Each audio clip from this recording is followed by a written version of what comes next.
Meus amigos, minhas amigas, caros internautas que nos acompanham pela rede Amigo Espírita via internet, em qualquer lugar do mundo, a paz seja sempre conosco.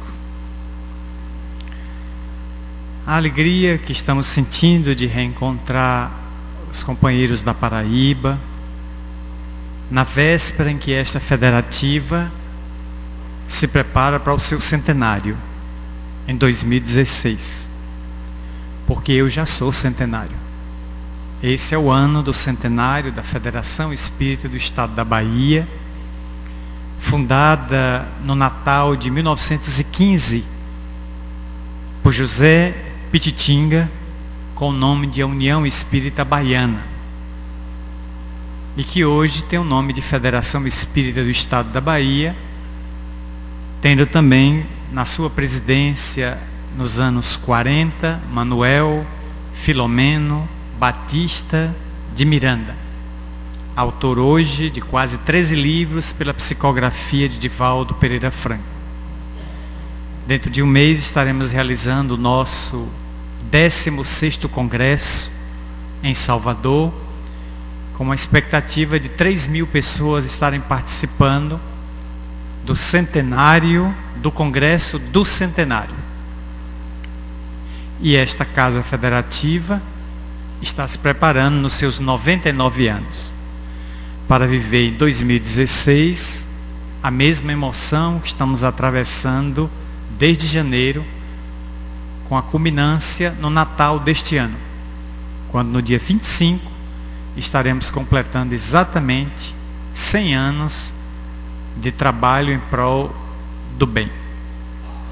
A nossa segunda alegria foi reencontrar o nosso menino prodígio, Sibelius, que nós conhecemos muito jovem. Eu talvez seja um pouco mais maduro do que ele, mas o conheci com 13 anos de idade na Semana Espírita de Vitória da Conquista, onde ele era presença cativa todos os anos, tocando, abrindo aquela Semana Espírita. Depois, Feira de Santana passou a sequestrá-lo também, para ele tocar em Feira de Santana, na tradicional Semana Espírita. E nos encontramos várias vezes no CIMESP, no Simpósio de Prática e Pensamento Espírita em Recife, promovido pelo Grupo Espírita Seara de Deus, do querido irmão Mário Jorge. Rever agora Sibélio na maturidade dos seus anos, com a mesma genialidade que o caracterizou na infância e na adolescência, nos brindando com seu virtuose ao piano, é sempre um momento de gaudio, júbilo e de harmonia em nossas almas. A temática da noite, ao se referir à justiça, fez-me recordar uma obra pouco conhecida da Lavra Mediúnica de Francisco Cândido Xavier.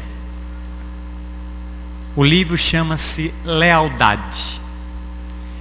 E o livro Lealdade foi publicado atualmente pela editora IDE, o Instituto de Difusão Espírita de São Paulo, em uma nova edição, onde está descrita uma história que parece surreal, mas foi real e é fascinante. No dia 8 de maio de 1976, na cidade de Goiânia, capital de Goiás, num bairro daquela cidade chamado Campinas, dois jovens amigos, um de 18 e um de 15 anos, José Divino de 18 e Maurício Henrique Garcês de 15 anos, se encontravam numa residência de um deles, conversando, brincando. Adolescentes sonhadores. Um dos jovens teve uma ideia não muito produtiva. Vamos fumar? E o outro disse: mas eu não tenho cigarro. Meu pai sempre guarda cigarro numa pasta. E um dos jovens foi até o quarto do pai, que se encontrava na sua própria residência, abriu um armário, encontrou a pasta do pai, que era de profissão oficial de justiça, e ao abrir a pasta não encontrou cigarro. Encontrou um revólver calibre 38, que o pai, por dever de ofício, tinha direito a porte de arma como oficial de justiça. O jovem se fascinou com a arma, recolheu a arma e a trouxe ao amigo e disse: olha, papai usa essa arma aqui no seu ofício. Rapaz, deixa essa brincadeira, ele está atrás de cigarro, a gente quer fumar e não brincar com arma. Ah, mas papai sempre deixa ela em casa quando não está trabalhando, descarregada. Abriu o tambor da arma, deu um giro, o tambor girou sobre o próprio eixo e 3 cartuchos caíram, viu? Os 3 cartuchos que tinha caíram. A arma está descarregada. O jovem não teve a curiosidade de observar os 7 orifícios e constatar de que um cartucho permaneceu preso, pronto para ser detonado. Instalou na arma outra vez, girou o tambor e disparou 2 vezes contra o amigo. Nenhum estampido, porque coincidiu com espaços vazios do tambor. O amigo que seria a vítima foi à cozinha e quando voltou, quem estava com a arma, José Divino, deu o 3º tiro achando que seria novamente apenas o cão. O martelo da arma, se chama cão tecnicamente, batendo contra a agulha que dispara a espoleta e que projeta o chumbo. A bala saiu. A bala saiu da arma e atravessou o pescoço de Maurício Garcês Henrique, de 15 anos, que tombou. José Divino entra em pânico, corre e chama a mãe, que também ouviu onde estava o tiro. Vizinhos foram chamados, recolheram o adolescente de 15 anos, banhado em sangue com um tiro no pescoço, região altamente vascularizada. Levaram-no de imediato ao hospital de que Goiânia dispunha naquele período. E em poucos minutos, Maurício Garcês Henrique ia a óbito.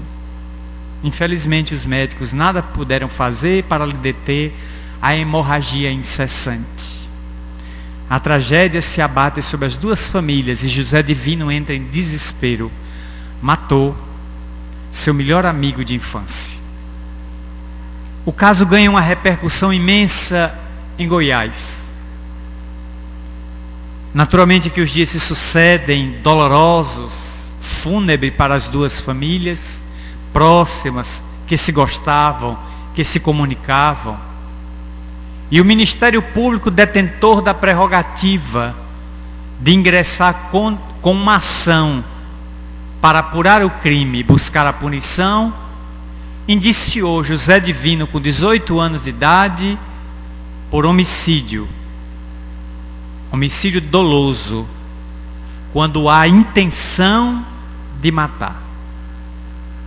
Indiciou, preparou o libelo e pronunciou, o termo é técnico, pronunciou José Divino junto ao juiz criminal de Goiânia.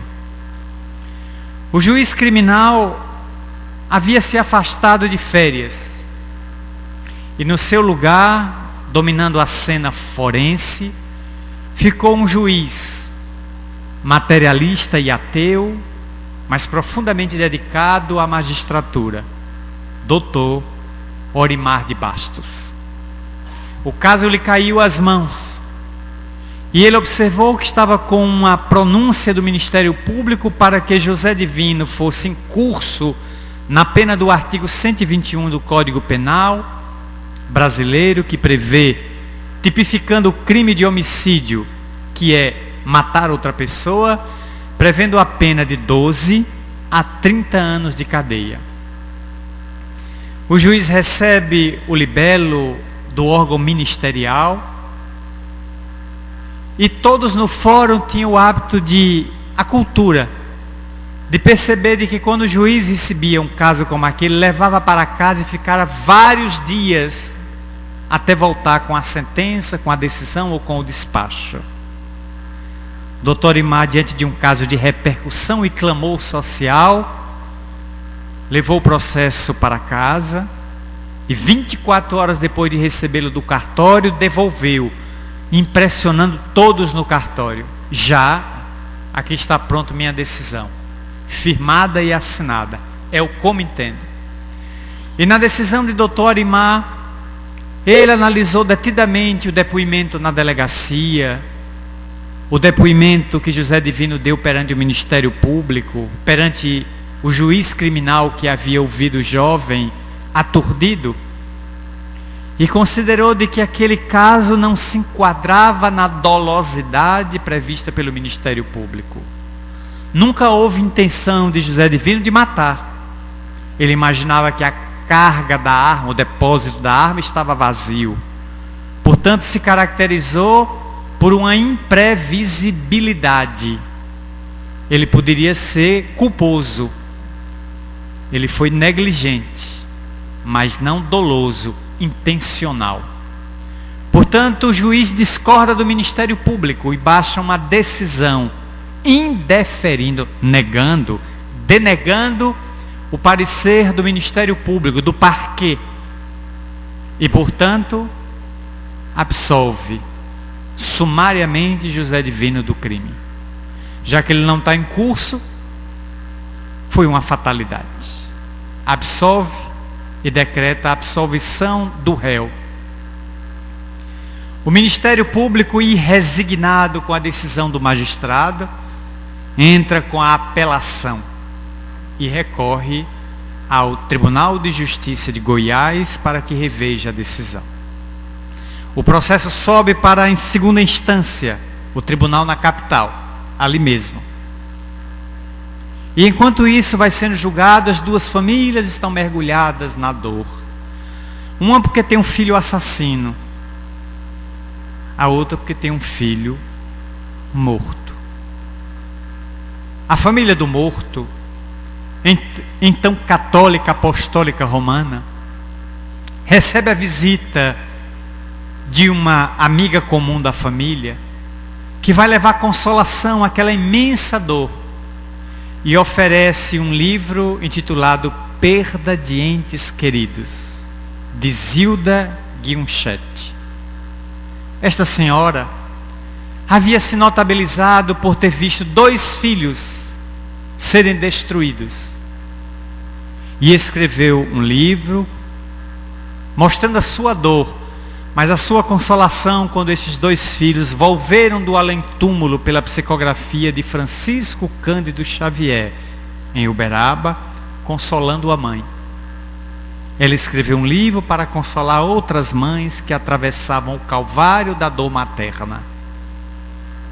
Aquele livro chegou em momento oportuno e a família mesmo católica da vítima de Garcês leu a obra e entendeu de que o filho não estava morto, estava desencarnado. Se estava desencarnado e tinha alguém que podia receber comunicações, e esse alguém era conhecido como Chico Xavier, e se Dona Zilda Guinchet tinha certeza de que seus filhos, entre os quais Drauzio, voltaram do além, lhe trazendo conforto à alma, por que é que Garcês também não poderia vir? 90 dias depois da tragédia, a família decidiu viajar a Uberaba, que não é longe de Goiânia, e para ali rumou atrás de uma carta possível de Maurício Garcês Henrique. Em 3 visitas a cada mês, vieram 3 bilhetes assinados por Dr. Bezerra de Menezes. Bilhetes curtos que diziam: filha, o filho se encontra presente, mas ainda não tem condições de escrever. peçamos a Jesus bênçãos de paz. Bezerra. No mês seguinte, nova visita e novo bilhete curto. Filha, o filho querido se encontra presente e agradece as vibrações, mas ainda não reúne condições de escrever. Aguardemos em Cristo. Terceiro bilhete. O filho saudoso comparece, agradece as flores pela passagem do aniversário dele de 16 anos e oportunamente escreverá. Bezerra. A família se alimentou daqueles bilhetes do venerando apóstolo do Brasil, Adolfo Bezerra de Menezes Cavalcante. Até que 6 meses depois, a primeira carta de Maurício Garcês Henrique, dirigida a seus pais, onde descreve como entrou no mundo espiritual após o tiro e agora luta para reabilitar o amigo. E em palavras textuais vem dizer: ele nunca teve intenção, foi eu que fui buscar a arma. Ele indicou onde era o armário, eu fui buscar a arma e trouxe e entreguei a mão dele e houve disparo. Não sabíamos que tinha uma arma, ele é meu melhor amigo, jamais teve intenção de me matar. Então eu peço à senhora, mamãe, que pegue esta minha carta psicografada e leve ao meritíssimo juiz de direito da comarca de Goiânia, entregue a ele e peça para anexar aos autos do processo que julga José Divino, meu amigo, José Divino Nunes, para que ele seja absolvido, porque é eu que estou dizendo que fui morto por um acidente. A vítima volve do além-túmulo para defender o próprio réu, o homicida.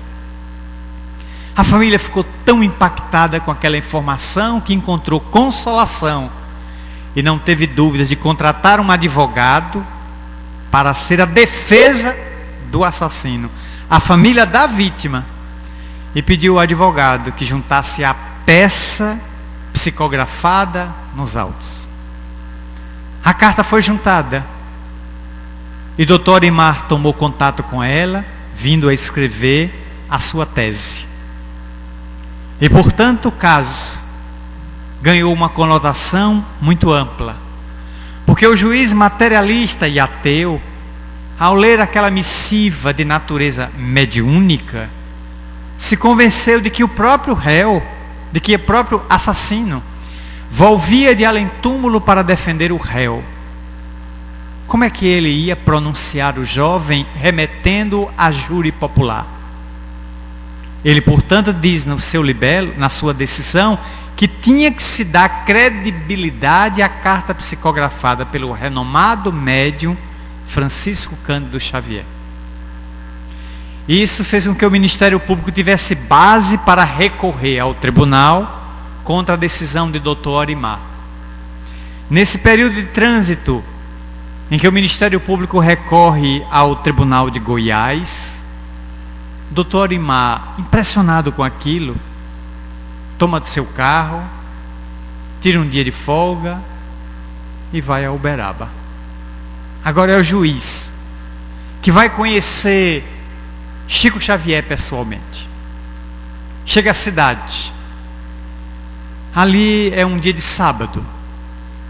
E ali, em outro estado em que ele não é juiz, ele é o cidadão comum, ele é juiz apenas no estado de Goiás, porque é juiz de direito.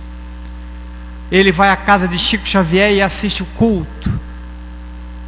E Chico o convida para ficar à noite, quando haveria uma sessão pública com todos. Chico se refugia no quarto das psicografias, o grupo aguarda na sala as palestras que se sucedem, e por volta de 1h30, 2 horas da manhã, Chico Xavier volta com uma assistente do quarto, trazendo pacotes de páginas psicografadas, onde estão recados, poemas, mensagens, páginas doutrinárias, contos, receituário mediúnico. E começa a ler. E a noite avança. 3, 4, 5 da manhã.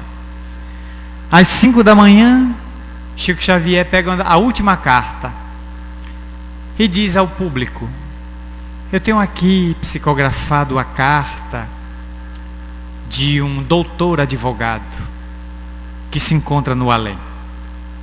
Ele nem era advogado. Juiz de direito também. É um juiz de direito. E está endereçado a uma pessoa na plateia. Eu gostaria de saber quem é na plateia. Doutor Orimar de Bastos. Silêncio total.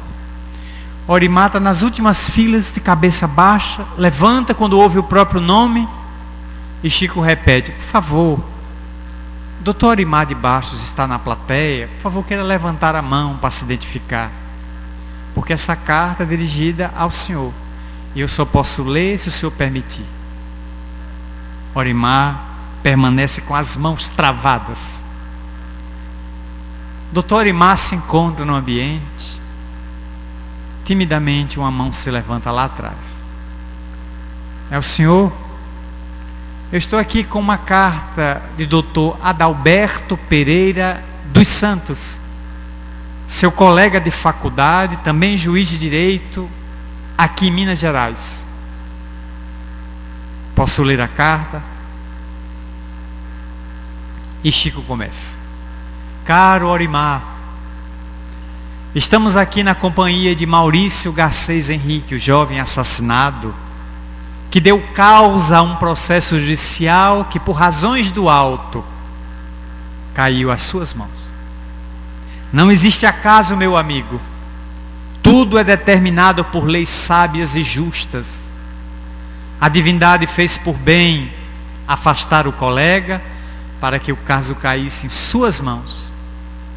É hora de começarmos a ver a ponta de um novo véu, descortinar uma nova realidade.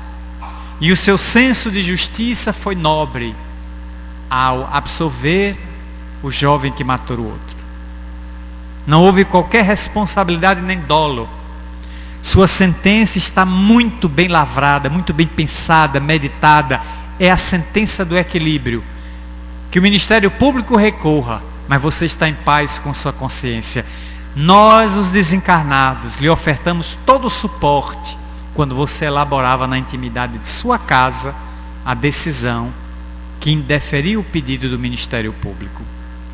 Aqui conosco, Orimar, diversos amigos, e desfilaram 13 nomes de velhos amigos de Orimar, entre os quais um irmão seu que está aqui conosco, Omar de Bastos. Orimar balançou na cadeira. Seu irmão Omar de Bastos está aqui conosco.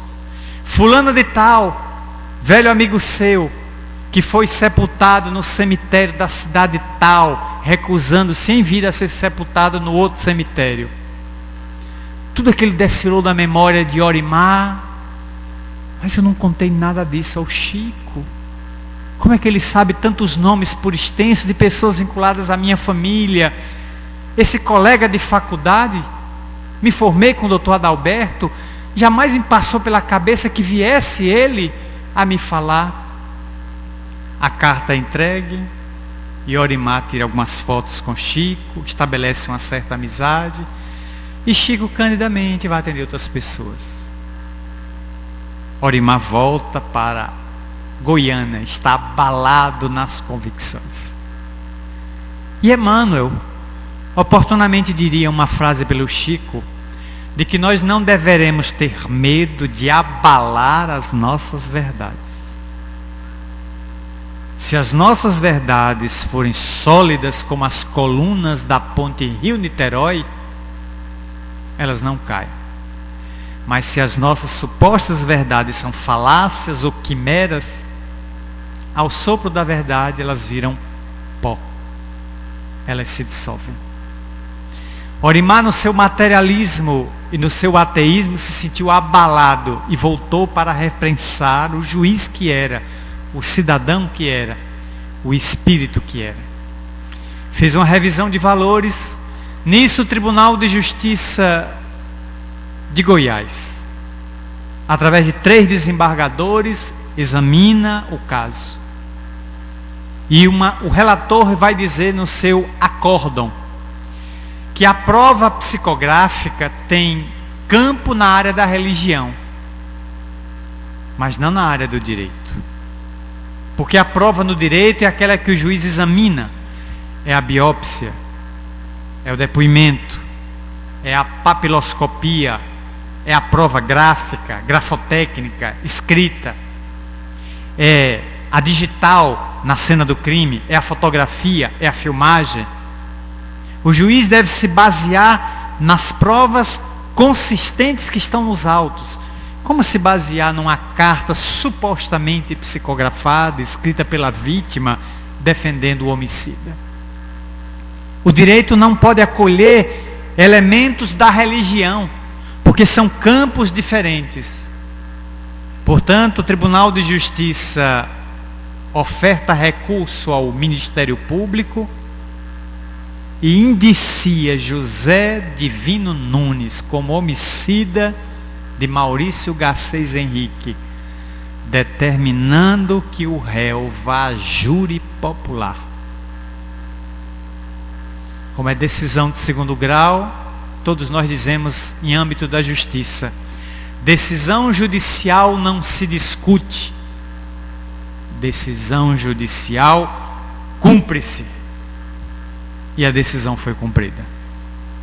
A dolorosa notícia chegou ao bairro de Campinas e José Divino foi indiciado. Preparou-se o júri, que não foi presidido por doutor Arimar, e sim pelo juiz criminal da comarca.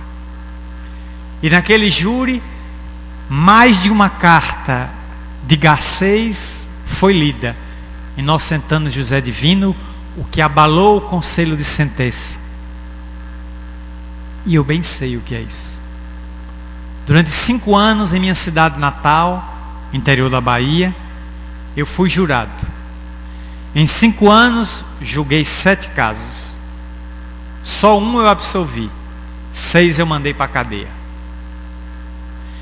E não tenho a consciência de espírita absolutamente nem tisnada, nem equivocada, nem atormentada. E todo dia eu deito e durmo em paz.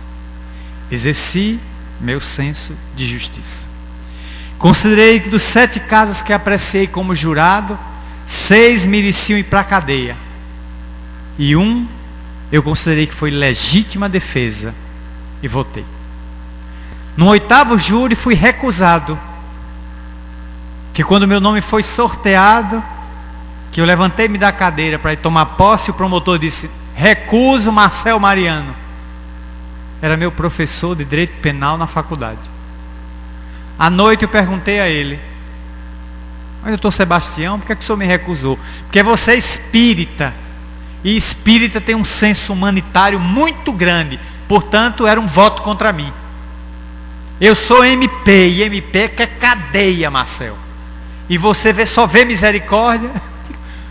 Mas eu nem votei, doutor, o senhor não deixou. O senhor tem direito de recusar 3, a defesa pode recusar 3, o senhor vai e me detona. Eu não pude nem exercer meu humanitarismo, ou então meu senso de inquisidor. E se eu condenasse? O senhor parou para pensar? Não, não pensei. Eu poderia ter condenado, portanto concordava com sua tese. E o senhor vai e me recusa porque acha que todo espírito é bonzinho? Tem espírita mauzinho, que condena. Mas aí a vida passou. Mudei-me para a capital e não fui mais convocado pelo Tribunal do Júri de Salvador. Portanto, José Divino vai a júri. Há o embate natural entre defesa e Ministério Público, órgão da acusação. A carta psicografada é lida. Sensibiliza o corpo de jurados. E quando o juiz vem à sala das sessões para ler o veredito, ele coloca todos de pé e diz: o conselho de sentença, ao julgar José Divino pelo assassinato alguns anos atrás, 2 anos atrás, era o ano de 78, de Maurício Garcês Henrique, por 6 votos a 1, considera o réu inocente. José Divino, você está livre. Todos olham para o promotor de justiça. Você vai recorrer? Não, eu não vou recorrer. Posso fazê-lo ao STJ em Brasília, que poderia anular o júri, mandar ele para um segundo júri. Mas já foi absolvido pelo juiz, que não o pronunciou. E o júri, 6-1, é um placar excessivamente dilatado para que eu recorra. Eu acho que essa história tem que ter um final. E o promotor não mais recorreu, e José Divino libertou-se da pena, mas não se liberta da culpa. A culpa está na alma, a dor está na alma. Isso ele vai carregar pelo resto da vida, até reencontrar-se com Garcês quando voltar para o além. Não tem jeito. A pena ele se livrou. Do psicológico, nem sempre. No livro Lealdade, tudo isso está narrado com riqueza de detalhes que aqui trazemos en passant, em tintas rápidas, arrancadas da própria emoção. Que foi essa semana passada que lemos 2 livros. Um é Lealdade. O outro foi escrito pelo próprio juiz Dr. Orimar, atualmente aposentado e atuando como advogado na cidade de Caldas Novas, Minas Gerais. E esse juiz eu tive a honra de conhecer em Salvador. Ele foi participar de um congresso da ABRAMI, Associação Brasileira dos Magistrados Espíritas, já aposentado. Aquele homem de cabelo branco, uma juíza do trabalho, que é delegada da ABRAMI, me levou e disse: Marcel, venha conhecer aqui esse homem. Eu fui, nunca tinha o visto em toda a minha vida. Apertei-lhe a mão e ela disse: ele é o juiz Orimar de Bastos, daquele caso célebre de Goiânia. Aí o impacto em minha alma foi muito grande. Apertei a mão dele de novo. Doutor Orimar, é uma honra conhecê-lo. E eu estar diante de um personagem vivo, de uma história comovedora.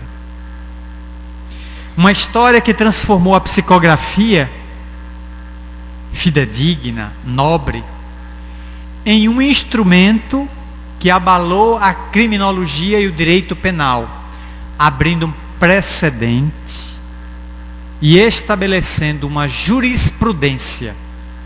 Porque depois desse caso tivemos mais 5, gerando pela mediunidade de Chico Xavier 6 casos altamente clamorosos no Brasil, em que cartas que Chico psicografou levaram o júri a absolver o réu, o homicida. O próprio Chico, num daqueles casos, foi intimado pelo juiz e compareceu a uma cidade próxima de Minas Gerais para prestar depoimento ao juiz, que, entre outras perguntas, lhe disse: o senhor conhecia a vítima? Não. O senhor conhecia o réu? Também não. E como é que o senhor psicografa dados? Eu sou médium, excelência. Eu sou um médium consciente. Eu não sei quem é que escreve por mim. É o que está no papel. Se tem dados aí, quem escreveu foi a vítima. A vítima tem esses dados. Por mim ela transfere e vai para o papel.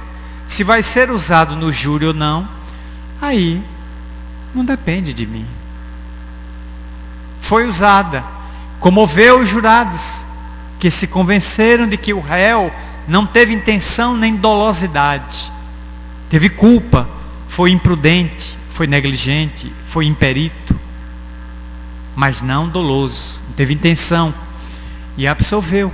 Abre-se uma jurisprudência, um campo novo, começa a se debruçar, e a gente evoca a psicografia ante os tribunais do Dr. Miguel Timpone, o célebre caso Humberto de Campos, quando a viúva desse escritor maranhense entrou na justiça na década de 40, pleiteando que a Justiça Federal do então Estado do Rio de Janeiro, Estado da Guanabara, avaliasse aqueles livros que estavam aparecendo, Brasil, Coração do Mundo, Cartas e Crônicas e outros, assinados por Humberto de Campos Vera, o mais notável contista e cronista brasileiro, presidente da Academia Brasileira de Letras, desencarnado em dezembro de 1934, estava escrevendo agora por um homem semi-alfabetizado de Pedro Leopoldo, Francisco de Paula Cândido, seu nome original. E a Justiça do Rio de Janeiro aprecia o caso e se declara incompetente para julgar o caso. Porque o juiz, no seu despacho, na sua decisão, dirá a época de que os mortos estão mortos, de que a justiça e o direito só analisam o indivíduo no transcurso de uma vida entre o berço e o túmulo, e que só a religião é que admite que tem vida antes do berço e que tem vida depois do sepulcro. Mas por direito você é certidão de nascimento e atestado de óbito. Você é isso. 2 parâmetros claros. O que o direito aprecia, além disso, é bem patrimonial, é seu deixa herança. Mas você é maternidade e cemitério. E ponto final. Passa a régua e fecha a conta. Para a religião você pode ser uma ideia. E você pode ser uma possibilidade, um vir a ser. Religião é religião, direito é direito. O caso de Chico Xavier, de irmão X, abalou o Brasil. Abalou o próprio Chico. E Humberto de Campos se recolheu no mundo espiritual ao anonimato. Por 2 anos, não mandou mais cartas. Quando voltou, era irmão X. Preferiu o pseudônimo e apagou-se para não gerar mais problema.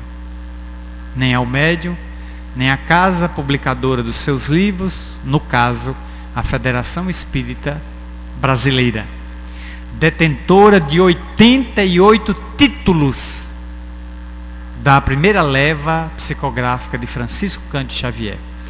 Quase todos os livros de Emmanuel, toda a coleção André Luiz, os principais livros de irmão X e dos poetas, entre os quais o Parnaso. Depois Chico começou a diversificar com outras editoras que passaram a publicar os seus 465 livros psicografados, o que é um acervo tão volumoso que o credenciaria a tranquilamente ser prêmio Nobel de literatura. E pela bondade que espargiu no mundo, prêmio Nobel da paz. Chico podia ter recebido 2 títulos nobéis, não seria pouco para dimensionar o valor moral iluminativo deste homem extraordinário, que esteve conosco até 12, 13 anos atrás, quando se despediu, aos 92 anos de idade, numa vida profícua, rica, dilatada de bênçãos, tornando-se em Minas Gerais o mineiro mais importante da história do Brasil. E no país, o homem mais importante do século XX, em 2 pesquisas realizadas por redes abertas de televisão, onde milhares de pessoas participaram votando pela internet e pelo telefone. Atrás dele, somente irmã Dulce da Bahia, que na verdade era sergipana, mas viveu toda a sua vida em Salvador, junto aos infelizes dos bairros dos alagados, aos caídos, aos que estavam na sarjeta, na miséria. Portanto, o direito passou a ver a psicografia por um outro campo, um outro ângulo. E a justiça teve que rever. Hoje estamos na área em que os magistrados, unidos sob a batuta da Abrame, estão se reavaliando, se ressignificando permanentemente à luz do direito quântico, não só dos textos legais. Quando houve em Salvador o 4º Congresso Brasileiro de Magistrados Espíritas, cujo congresso foi realizado no auditório do Tribunal de Justiça da Bahia, o orador convidado para abrir aquele congresso, à época ainda presidido a Abrame por Dr. Zalmino Zimmermann, recentemente desencarnado este ano, Eis que Divaldo declinou do convite porque estava viajando para a Europa fazendo conferências. O congresso ficou sem o orador para abrir. Eu me encontrava no meu ambiente de trabalho quando um telefonema me despertou a atenção e do outro lado a delegada da Abrame para a Bahia, a doutora Rosimeire Fernandes, digna juíza do trabalho. Marcel, doutor Zalmino disse que Divaldo declinou do convite porque no período viajará para a Europa. E ele então disse: Rose, como o congresso é na Bahia, eu dou a vocês da Bahia o direito de escolher o orador que vai abrir o congresso da Abrame. E a primeira pessoa que eu pensei foi em você. Mas eu não sou magistrado. Mas é da área. Você está convocado. Eu disse: é intimação judicial, eu tenho que ir, Deus me livre de ser preso. Aí aceitei o convite. Na noite que o congresso foi aberto no auditório do Tribunal de Justiça com as principais autoridades do Estado, governador, presidente da Assembleia Legislativa, 17 presidentes de tribunais estaduais do Brasil, 2 ministros do STJ, além de uma quantidade imensa de juízes federais, procuradores da República e outros servidores do judiciário, eu encontrava-me inquieto em minha casa, tremendo, aguardando a hora de ir para o tribunal falar para aqueles homens, muitos dos quais sou admirador, porque escrevem livros de direito, e eu os adquiro. Eu estaria diante dos meus autores preferidos. Mas o que é que eu vou dizer para esses homens que esses homens não saibam? É como se uma pitiquinga, peixe miúdo, quisesse falar para orca, tubarões e baleias. Mas o que é que eu vou dizer como peixe miúdo para esses homens? Pedir misericórdia a Deus. E por volta das 19 horas, a conferência era às 9 da noite, às 19 horas eu já todo pronto, inquieto em casa, orei. E me surgiu o espírito Viana de Carvalho. E o nobre espírito Viana de Carvalho, cearense nascido em Có, um dos maiores oradores que o Brasil conheceu no início do século XX, até o final dos anos 20, 27 ele desencarnou, a bordo do vapor Íris, em frente à praia de Amaralina, em Salvador, com Beriberi, para onde havia se dirigido buscando ajuda para esta enfermidade cruel. O coronel Viana de Carvalho, coronel do Exército Brasileiro, agora desencarnado, me surge num apelo desesperado e me diz: não vá para aquele tribunal e faça uma conferência dizendo aos juízes o que os juízes já sabem, porque ali, meu filho, só tem fera no direito. Aqueles homens sabem de tudo de direito, mas muitos deles, em toda a vida de magistratura, jamais abriram a Bíblia para ler o Sermão da Montanha de Jesus. Vá e fale de Jesus para eles que desconhecem. Eu irei contigo. Abra a tua boca e eu falarei por você. Tranquilizado, me dirigi, porque uma tenente do cerimonial me ligou, disse: doutor Marcel, eu tenho ordem da presidência do tribunal de buscar o senhor em casa. Eu disse: não precisa, eu vou de ônibus, eu gosto de andar de buzu. Mas temos uma viatura para ele buscar. Eu digo: eu moro tão perto do tribunal, era um bairro vizinho, e o ônibus para na porta do TJ, eu vou de ônibus. Sou quem sabe, obrigado. E fui de ônibus. Saltei na porta, adentrei-me, compus a mesa. Quando me deram a palavra, olhei para aquela massa de quase 400 pessoas e senti a presença de Viana de Carvalho. Comecei a falar da história do direito na humanidade, da justiça, e o nobre espírito foi me tomando. Entrei no transe e falei por 1h20, celeremente, desde Hammurabi até os dias atuais, passando pelas ordenações filipinas, manuelinas, adentrando-se o Código Penal, Criminal Brasileiro de 1831, todas as revisões criminais e chegando até a Constituição de 88, para dizer àqueles homens e mulheres que julgam, que julgavam, que era preciso incluir Jesus na justiça, pautando-a pela misericórdia. Não basta prender, segregar, sentenciar. É preciso dar oportunidade a quem caiu de reabilitar-se da sua delinquência. Fiz uma prece ao final sob a inspiração da benfeitora que nos dirige, porque notei que Viana de Carvalho cumpriu sua tarefa e foi embora. A benfeitora nos tomou, fizemos a prece e encerramos o congresso. Fiquei para o coffee break e quase 11 horas da noite fui para casa para cair em lágrimas profundas. E o suor me tomar o corpo, aquele estado de tensão veio e eu fui relaxar mais de meia-noite. Aí fui pensar de que o direito precisa encontrar a misericórdia. A justiça tem que se casar com a bondade. A caneta do magistrado que decide, que prende, que segrega, precisa estar ungida de solidariedade, que oferte possibilidade ao delinquente, ao caído, ao equivocado, de recuperação de sua delinquência. Mas o que fazer com um sistema prisional brasileiro que está absolutamente falido e, segundo o nosso ministro de Estado da Justiça, tem aspecto medieval? Se as nossas penitenciárias têm o mesmo aspecto dos calabouços da Idade Média, como vamos recuperar os 607.135 prisioneiros que hoje o Brasil tem na cadeia, quando na verdade só temos vaga para 257 mil?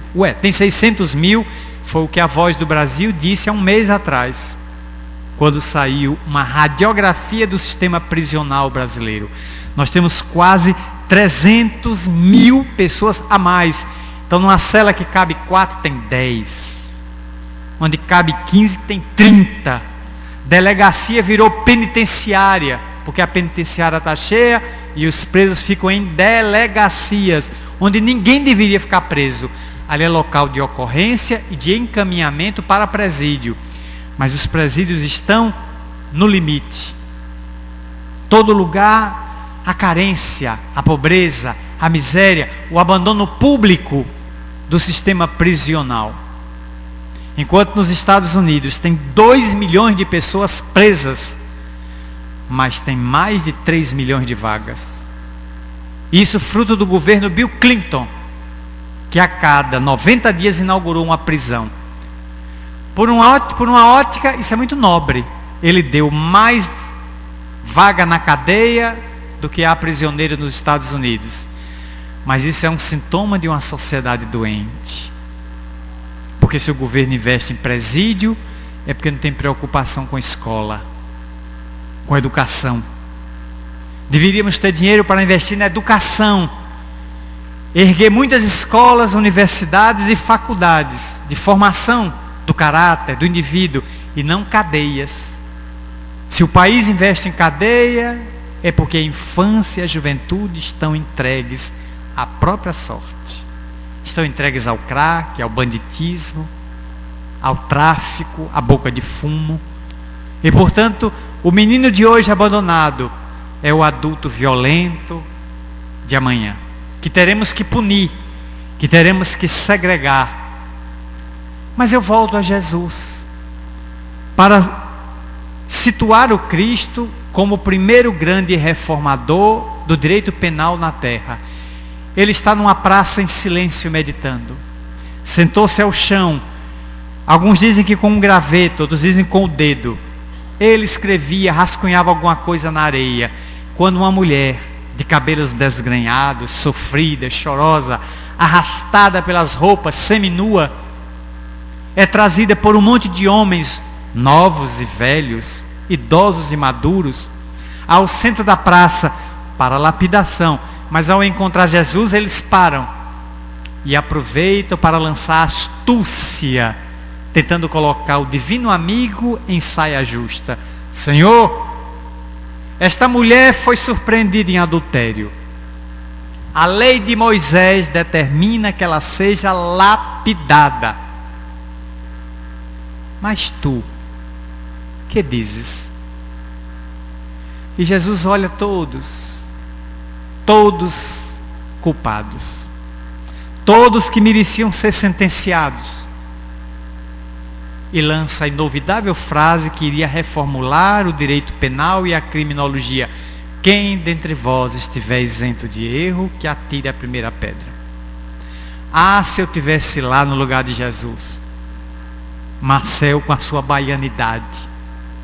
Quando me fizessem a pergunta, eu ia dizer: por favor, me esclareçam. Essa mulher estava se masturbando, portanto sozinha? E eles iam dizer: não, estava na cama com o homem. Então estava com um homem, cometendo um adultério, não é? É. Cadê o homem? Cadê o adúltero que estava com ela? Está aí? Tá, senhor, então traga. E quando o trouxerem, me arranje 2 bandas de tijolo, que eu vou dar uma nele e uma nela. Até eu vou ajudar a matar, ele e ela. Mas só mata se for os 2. Por que só ela? Aí talvez a turma baixasse a cabeça. Só ela? Cadê ele? O corrupto, o adulto que estava com ela na cama. Sabe de uma coisa? Vocês estão com inveja. Vocês estão com inveja do outro que estava fruindo as delícias do sexo. E trouxeram ela para lapidar porque elas estão com inveja, que ela se entregou ao outro e não a vocês, raça de víboras. Ainda bem que eu não estava lá, porque senão a Bíblia não seria bem escrita. Ainda bem. Quem estava lá era Jesus.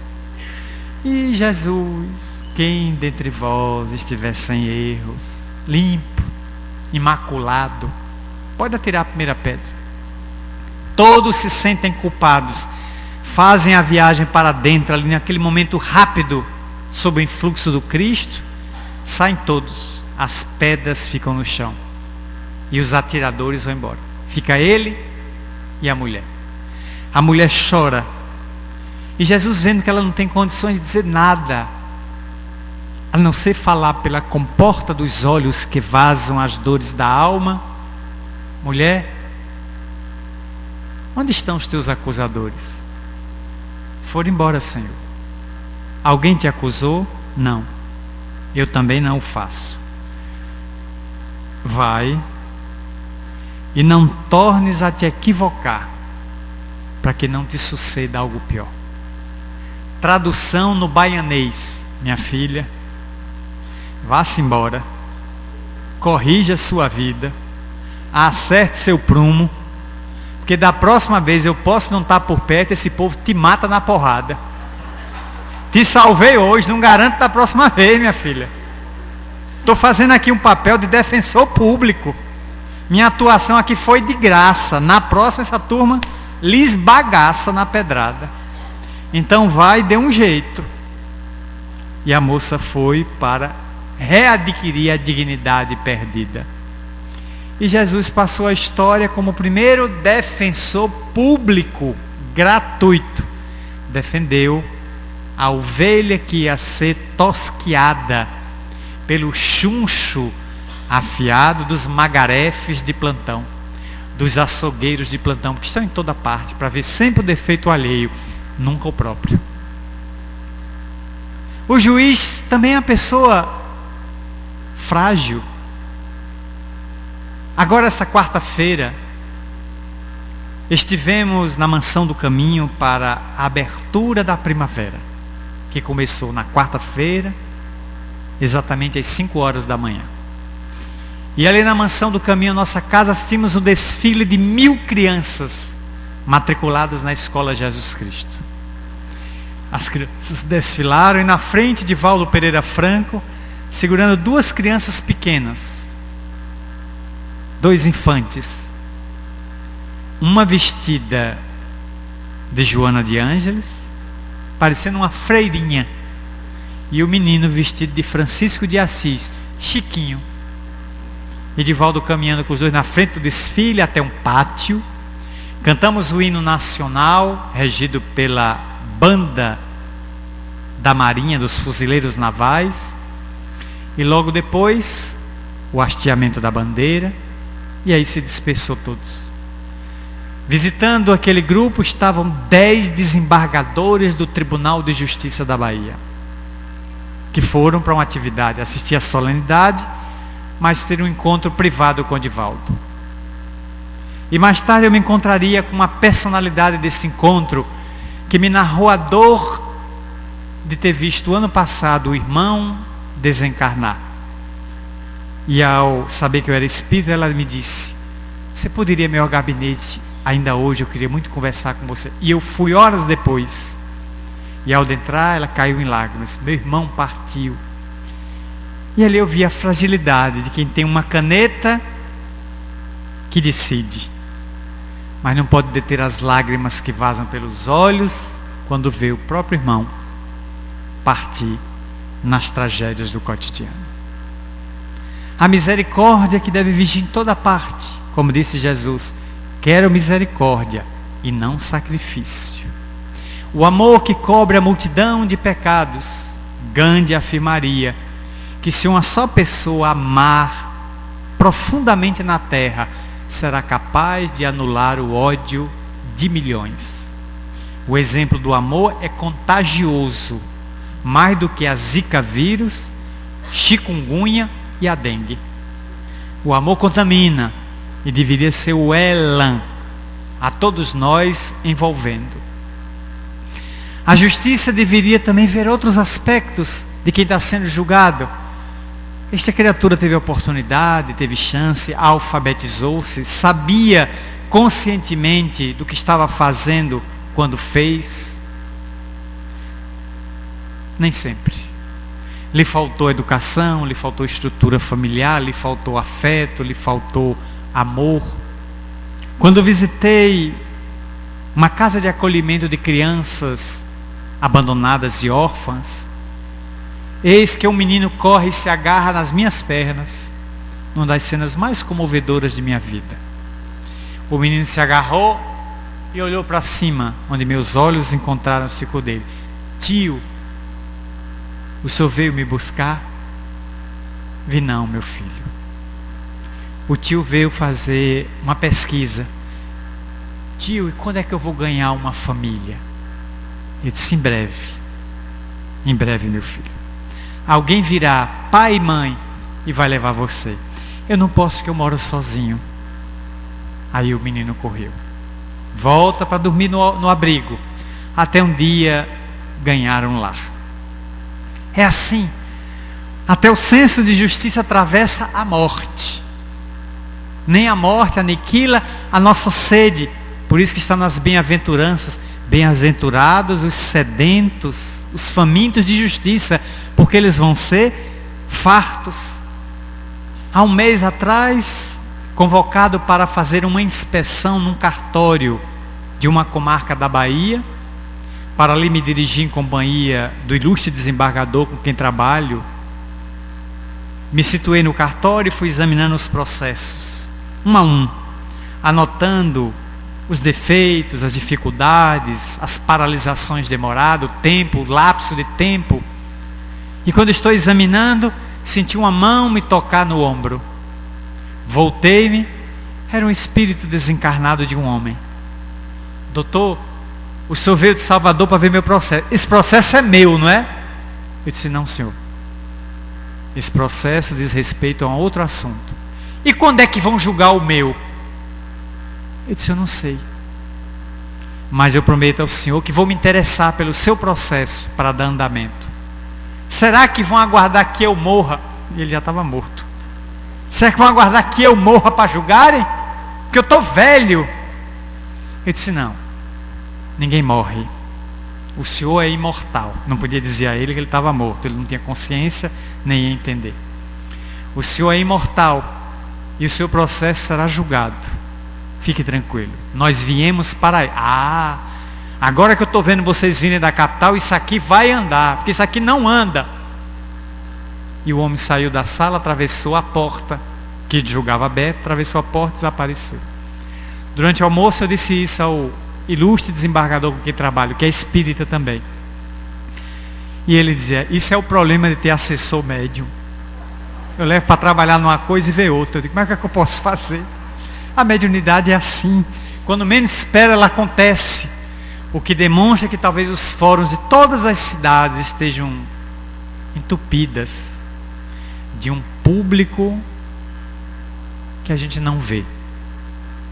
E que entrou com ações judiciais, e o descaso, a preguiça, o acúmulo de serviço, o cansaço de servidores nobres, de magistrados dedicados, que vão ao limite, mas todo o corpo tem um limite, é o momento que o magistrado tomba, o servidor cansa, adoece, nessa carência, nessa desertificação funcional, e aquele processo deita em berço esplêndido e para anos, e o requerente morre. E a justiça que tarda não é justiça, é injustiça. A justiça deveria ser célere, rápida, pronta. Ofendeu o direito, tome a resposta. Ameaçou o direito, está aqui a proteção. Mas isso depende de uma sociedade mais culta, mais amorável, mais amorosa, de uma sociedade mais cristianizada, mais digna, que diminua a indiferença para com o outro e se preocupe com os caídos, com os infelizes, com os desgarrados, com aqueles que não têm proteção nenhuma. Que tenhamos mais atenção com aqueles desventurados que lhes faltam condições materiais ou condições psicológicas de pleitearem o próprio direito, porque estão abandonados à míngua do poder público, mas também das pessoas. Há muita indiferença hoje na terra. Agora vivemos a experiência na Europa. 7 milhões de refugiados estão abandonando Serra Leoa, Camarões, Síria, Iraque, Afeganistão, Nigéria. Estão entrando na Europa. Desesperados, as pessoas estão tentando sobreviver. Não estão nos seus países, porque não existem seus países transformaram-se em arena de guerra. Se voltarem, morrem. E elas estão indo para a Europa. A maioria é muçulmana esmagadora e está indo para um continente eminentemente cristão. Vai haver um impacto, um choque, uma colisão de cultura religiosa. Imagine o impacto nas outras áreas: alimentação, hábitos, posturas sociais, regras de trânsito, leis completamente diferentes.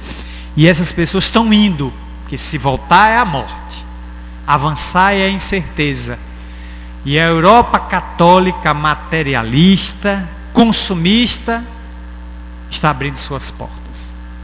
Timidamente, a pressão social, até que uma cena comoveu a todos. O menino Aislan, 3 anos de idade. A mãe o vestiu ao irmão, entrou com o pai numa balsa e se aventuraram pelo Mediterrâneo até o barco afundar. E o pai perdeu o contato com a esposa e os 2 filhos. E o mar, com as suas águas generosas, lançar aquele corpo na areia. E o menino debruçado, de camisa vermelha e short azul, parecia dormindo na areia. Foi preciso que a imagem de Aislan, vindo a público, e o soldado recolhendo aquele corpinho miúdo, chocasse o mundo, para que a gente percebesse que é preciso se fazer justiça. Porque há mais de 1000 anos nós tomamos de armas e, sob a convocação de Pedro o Eremita e do Papa Urbano II, abandonamos a Europa, marchamos para a Palestina e, com foice, machado, facão, faca, instrumentos agrícolas, já que não existiam armas, fomos matar mouros. Incendiamos as cidades, destruímos, estupramos as mulheres sarracenas, fizemos e acontecemos, espalhamos a desgraça e a morte naquele local, a pretexto de libertar o Santo Sepulcro. As cruzadas. Mais de 1000 anos depois, a história disse: agora a história se repete. O invadido invade. O invasor é invadido. Agora a invasão é pacífica, eles não trazem armas, eles trazem desespero. Tem uma guerra atrás de mim. Meu país está destruído. A Síria em 4 anos já matou 300 mil pessoas. E o ditador sanguinário, carniceiro, assassino que é Bashar al-Assad continua no poder, matando o seu próprio povo. Ninguém tira, porque as grandes potências o mantêm ali por razões estratégicas, econômicas e políticas. E ele mata o povo, então foge. Foge para a Europa em desespero, atravessa o mar. Semana passada um refugiado disse: já atravessei 13 países a pé. 13. Saí do Afeganistão e já passei por 13 países para chegar à Europa. Jovem, tem força para isso. Outros não têm. Morreram pela estrada, morreram pelos caminhos. E agora vem o inverno europeu. As temperaturas vão cair. Esse povo vai se proteger com o quê? Aí a solidariedade. O alto está patrocinando esse êxodo para nos ensinar um ato de solidariedade. Agora é hora de acolher os irmãos que invadimos outrora e agora sem lar vão às nossas casas dizer: devolva o que vocês me tomaram. Eu estava lá naquele passado e vocês invadiram em nome do Cristo e me mataram. Agora devolva casa, comida, solidariedade, aconchego, agasalho, sapato, educação. Matricule meus filhos nas suas escolas, porque vocês destruíram as nossas. É o movimento da história pela reencarnação, pela pedagogia da reencarnação, se repetindo, em outro sentido, para que a gente resgate e possa devolver a dignidade a esses 7 milhões de refugiados, muitos dos quais estão vindo para o Brasil, onde o impacto cultural é muito maior. Muito maior. Nosso país é muito mais liberal para eles que vêm de doutrinas muito rígidas, muito puritanas, e eles vão encontrar nosso povo de braços abertos. Que venham. Temos terra, temos comida, temos água em abundância, para que eles venham e reconstruam-se aqui. E tocados pelas nossas liberdades imensas, eles possam ver que é possível viver em paz, que há espaço na terra para todo mundo. Se flores diferentes como crisântemos e girassóis logram viver pacificamente no mesmo canteiro, por que é que o ser humano que planta o crisântemo e o girassol não pode viver com quem pensa diferente? Justiça e misericórdia, amor e bondade, balizas da nova era. Permita Deus que tenhamos tempo e condições de ver essa nova era se instalar na terra. Como diria Emmanuel, numa mensagem psicografada pelo Chico no programa Um Homem Chamado Amor, da década de 80, na Rede Globo, programa feito por Augusto César Vanucci. Enquanto o Chico psicografava, a atriz Glória Menezes lia a mensagem. E Emmanuel falava do amor e dizia: o amor é a maior dádiva de Deus à criatura humana. O amor é o hálito divino beneficiando as criaturas humanas. Ponto. E para o mundo não pode haver maior mensagem. Emmanuel. Glória Menezes se emocionou quando leu, quando a mensagem ia sendo psicografada e ela nas costas do Chico lendo à medida que ele escrevia no lápis, até a assinatura dele. Então que seja o amor nossa dádiva desses 3 dias que vamos estar juntos, hoje, amanhã e domingo pela manhã, nos 30 anos do aparecimento na terra do lar de Eunice Weaver, a dama que abandonou São Paulo, Cruzeiro, onde nasceu, e foi para o Acre, para Amazonas, socorreu os filhos dos Hansenianos, tornando sua vida um poema de amor. Muito obrigado.